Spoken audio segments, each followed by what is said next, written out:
আপনাদেরকে আমরা অবুঝ দিনই ভাই মনে করি। যেই হোক, যে আলেম হোক, উনি আজ হোক কাল বুঝতে পারবেন এই গণতন্ত্রের পথে অন্তত আর যাই হোক ইসলামী হুকুমত কায়েম হইতে পারে না। আরে ভাই, পৃথিবী তো আর এক দুই দিনের না, পৃথিবী এক দুই দিনের, হাজার হাজার বছর চলে গেছে। পৃথিবীর ইতিহাসে 1 ইঞ্চি ভূমি কি এই গণতান্ত্রিক প্রক্রিয়া ইসলামী হুকুমত কায়েম হয়েছে? দেখান আমাকে। হয় নাই, হয় নাই। ইসলামী হুকুমত কায়েম হইতে হলে অবশ্যই দাওয়া এবং জিহাদের পথে আমাদেরকে অগ্রগামী হতে হবে। এছাড়া ইসলামী হুকুমত আসবে না, আসে নাই। মুরসি মিশরে আসছিল, গণতন্ত্রের মাধ্যমে চাইছিল ইসলাম একটু প্রতিষ্ঠা করতে। মুরসির কুরসি বেশি দিন লাগে নাই যাইতে, কারণ এরা দিবে না। আপনার কি মনে হয় এই আমলাতান্ত্রিক সিস্টেম, এই প্রশাসনিক সিস্টেম, যারা নিজেরা পর্দা করে না, বউদেরকে পর্দা করায় না, নাচ গান করে, যারা নিজেদের মধ্যে কোনো আমল নেই, আখলাক নেই, এই সিস্টেমের মধ্যে আপনি সরকার হয়ে গেলেই ওরা আপনাকে মাইনা ফেলবে। আপনি ইসলামী শরিয়া প্রতিষ্ঠা করে ফেলবেন, পর্দাকে ফরজ করবেন, বাধ্যতামূলক করবেন, নামাজ বাধ্যতামূলক করবেন, আপনি হালাল হারাম বেঁচে খাওয়ার কথা বলবেন, সুদ ঘুষ সব বন্ধ করে দিবেন। আর এরা চুপ করে বসে থাকবে। ওরা বলবে মোল্লা করে আগে থামা, নাইলে আমার ঘুষ সুদ সব বন্ধ হয়ে যাচ্ছে। এটা আপনাকে বুঝতে হবে, এটা দাওয়া এবং জিহাদ ছাড়া সম্ভব না। এ পথে আসলে স্বাভাবিকভাবে এখন মোল্লা তালেবানদের সামনে দাঁড়ানোর সাহস আছে? মদখোর, নেশাখোর, গাঁজাখোর কোনোটা ওনাদের সামনে দাঁড়াবে? ওনারা তো মুখের ভাষায় কথা বলবে না, তরবারির ভাষায় কথা বলবে। তো ওই অবস্থা যেদিন আসবে সেদিনই বিজয় আসবে। অযথাই অযথাই এই স্বপ্ন দেখা বাদ দেন। আমরা আপনাদেরকে ভালোবাসি কিন্তু ব্যর্থ হবেন, আমরা আপনাদেরকে ভালোবাসি কিন্তু পিছনে চলে যাবেন। এই উম্মতের জাগরণ তৈরি হয়েছে, এই উম্মত বুঝতেছে এই তন্ত্রমন্ত্র দিয়া বিএনপি, আওয়ামী লীগ বা অমুক দল তমুক দল দিয়ে হবে না। এই উম্মত বুঝতেছে শান্তি, মুক্তি, ইনসাফ কায়েম করতে হলে ইসলামী হুকুমতের বিকল্প কিছু নাই। আমরা দুরুদ কমায়া দিছি বইলা বন্ডরা এখন দুরুদের নামে বন্ডামি শুরু করছে। আমরা দুরুদ পড়া ছেড়ে দিচ্ছি, এই জন্য বন্ডরা এই দরুদের নামে, মিলাদের নামে মাজার তৈরি করে যা তা শুরু করে দিচ্ছে। মদ খাওয়া, গাঁজা খাওয়া, মেয়ে ছেলেদেরকে নিয়ে নাচানাচি করা, মাজারে গিয়ে মান্নত করা, কপাল লাগায় সিজদা করা, এই ফাহেসা কাজগুলো এরা শুরু করে দিচ্ছে।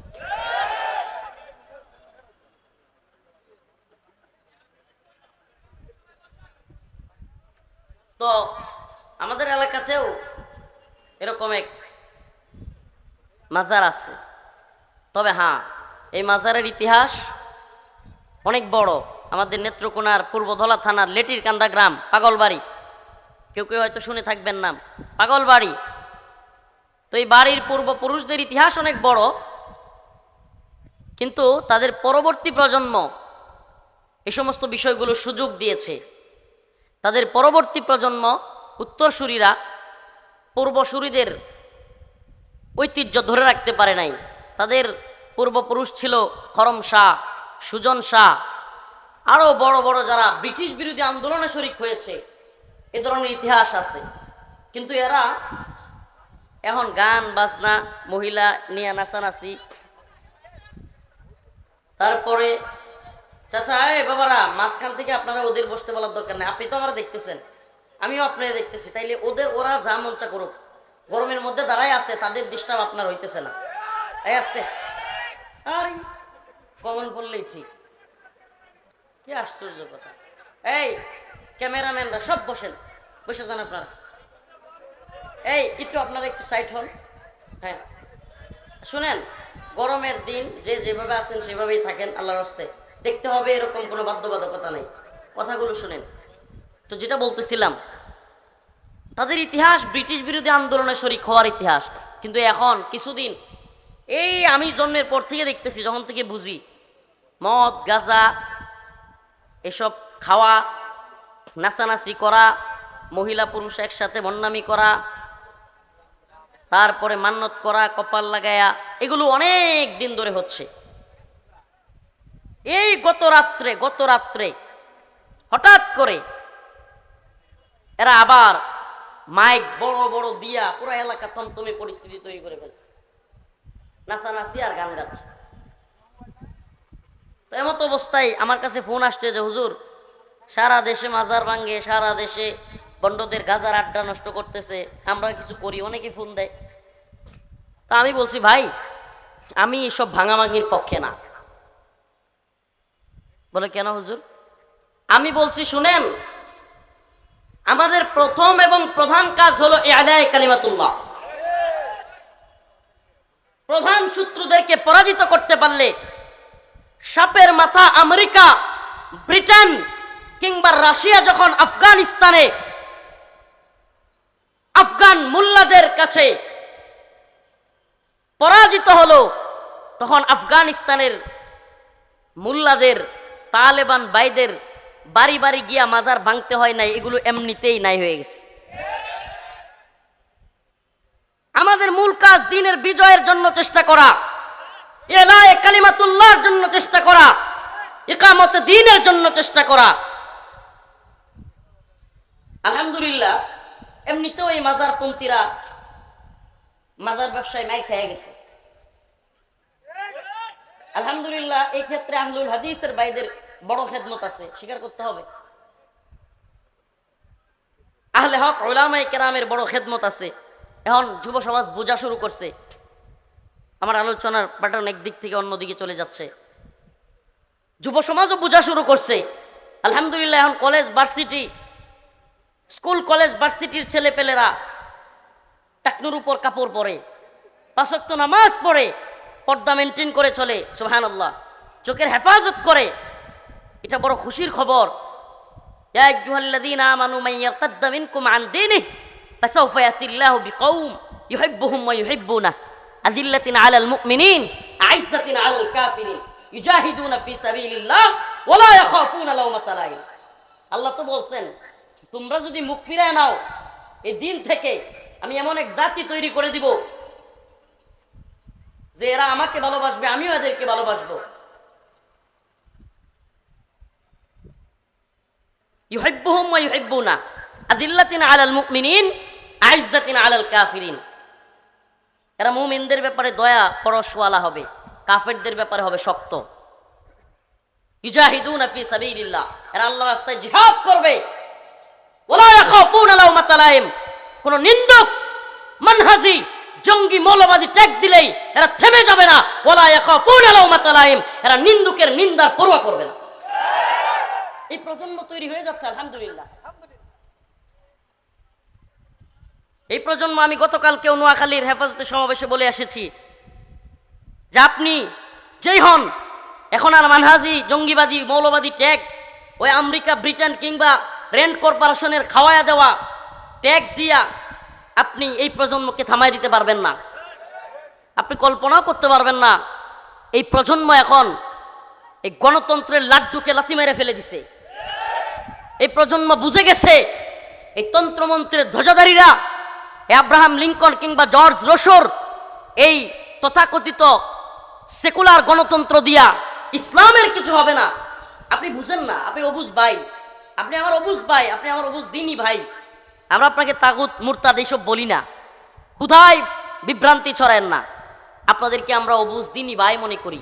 যেই হোক, যে আলেম হোক, উনি আজ হোক কাল বুঝতে পারবেন এই গণতন্ত্রের পথে অন্তত আর যাই হোক ইসলামী হুকুমত কায়েম হইতে পারে না। আরে ভাই, পৃথিবী তো আর 1-2 দিনের না, পৃথিবী 1-2 দিনের, হাজার হাজার বছর চলে গেছে।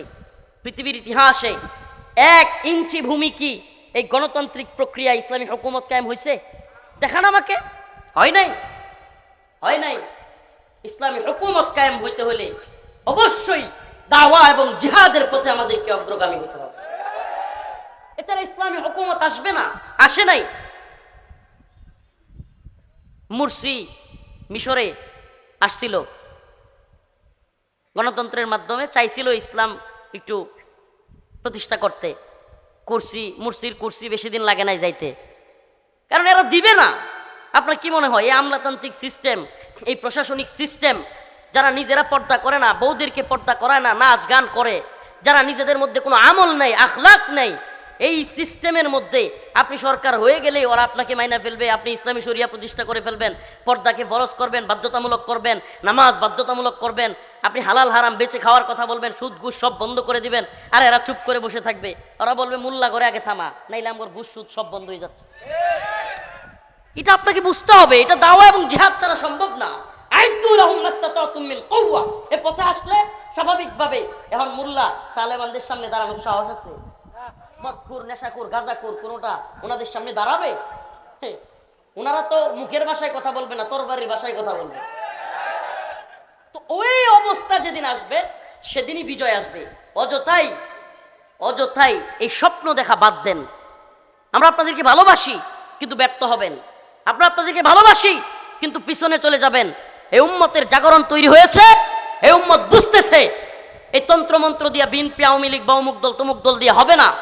এই উম্মত বুঝতেছে শান্তি, মুক্তি, ইনসাফ কায়েম করতে হলে ইসলামী হুকুমতের বিকল্প কিছু নাই। এজন্য কি করতে হবে? এজন্য আগে শত্রু মিত্র চিনতে হবে। আমরা শত্রু মিত্র চিনি না। আমি যে আয়াতে কারিমা তিলাওয়াত করেছি, খুব সংক্ষিপ্ত সময়, এলাকায় একটু ঝামেলা হয়েছে, এজন্য যেতে হবে। ওই যে বললাম না, রাত্রেবেলায় তারা গান বাজনা নাচা গানা করতেছে। আমি এলাকার কয়েকজনকে পাঠাইলাম যে ভাই মারামারির দরকার নেই, একটু গিয়া বুঝান যে এত রাত হয়েছে তোরা গান বাজনা করিস না, এত রাত হয়েছে তোরা গান বাজনা করিস না, নাচা গানা করিস না, মেয়ে নিয়ে এই সমস্ত গাঁজা খাওয়া এসে বন্ধ কর। যারা গেছে তাদেরকে তারা ধমকায়া হুমকি দুমকি দিয়া মারতে চায়। কি আশ্চর্যের কথা বলেন তো। এজন্য আমি আগামীকাল বাদ জুমা এদের উদ্দেশ্যে পুরো আমার পূর্বদলা, দুবড়া থানা, দুর্গাপুর থানা, কয়েক থানায় এলান করে দিছি, প্রত্যেক মসজিদ থেকে জুমার নামাজের পরে আমার মাদ্রাসায় আসবেন। আমি এদের দৌরত্ব দেখতে চাই, এদের সাহস কত বড় এটা আমার দেখার আছে। পুরো পৃথিবীর ইতিহাসে নির্মম অত্যাচারী স্বৈরা শাসকদের মধ্যে আপনি যদি সিরিয়াল করেন, সিরিয়াল পুরো পৃথিবীর ইতিহাসে আপনি যদি সিরিয়াল করেন, তাদের কাজগুলো দেখে, তাদের ভয়াবহতা দেখে লিস্ট করতে চান, সেই লিস্টে এই বিগত ফ্যাসিস্ট স্বৈরাচার হাসিনা সরকারের নাম থাকবে। আপনি লিখে রাখেন। এত ভয়াবহ হাসিনারে আমরা টাইম দেই নাই, পাত্তা দেই নাই। আর কারো খাওয়ার টাইম আছে নাকি? পাত্তা দেওয়ার টাইম আছে? আমরা হাসিনা সরকার থাকতেই অনেকে অনেক উৎসাহী হয়েছে, মাশাআল্লাহ, অনেক খুশি হয়েছে, মনে হইতেছে দিনের বিজয় হয়ে গেছে, হাসিনা পতন হয়ে গেছে। মানে তাদের মধ্যে এমন একটা অবস্থা, ভয় আতঙ্ক তাদের থেকে কাইটা গেছে। আমার মধ্যে তেমন কিছু হয় নাই। নারে তাকবীর! মুজাহিদ মিল্লাত শাইখুল হাদিস আল্লামা জসিমউদ্দিন রহমানীর আগমন, মুজাহিদ মিল্লাত উম্মাহ দরদি শেখ হারুন ইজারের আগমন, মুফতি মাহমুদ হাসান গুনবী হাফিজাহুল্লাহর আগমন। কিশোর তাকবীর!